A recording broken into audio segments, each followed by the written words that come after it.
নমস্কার। আজকের খবরের শিরোনাম বাংলাদেশ হিংসা ও হিন্দু শরণার্থীদের সম্ভাব্য আগমন নিয়ে। চলুন শুরু করি আজকের প্রধান খবর।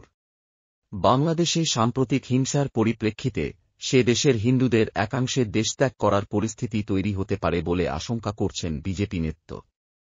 বিজেপি নেতা শুভেন্দু অধিকারী সম্প্রতি দিল্লিতে দাবি করেছেন যে বাংলাদেশে হিন্দুদের উপর আক্রমণ হলে তাদের ভারতে ধর্মীয় শরণার্থী হিসেবে নাগরিকত্ব পেতে সমস্যা হবে না। এজন্য কেন্দ্র সংশোধিত নাগরিকত্ব আইন সিএ এনেছে। শুভেন্দুর মতে, অতীতের অভিজ্ঞতা থেকে তাঁর মনে হচ্ছে ফের হিন্দুদের বাংলাদেশ থেকে পালিয়ে আসার পরিস্থিতি তৈরি হতে পারে। তবে বিজেপির একাংশের মতে, সিএর মাধ্যমে হিন্দুরা নাগরিকত্ব পেলেও পশ্চিমবঙ্গে বেনজল চিহ্নিত করতে অবিলম্বে জাতীয় নাগরিক পঞ্জি কার্যকর করার প্রয়োজন রয়েছে।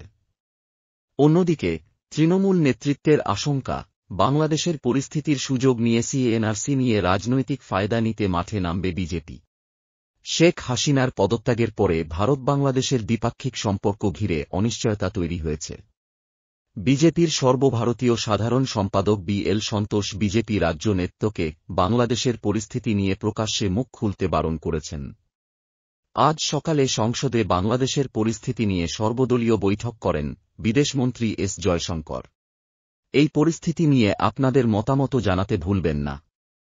আজকের মতো এই পর্যন্তই, ধন্যবাদ।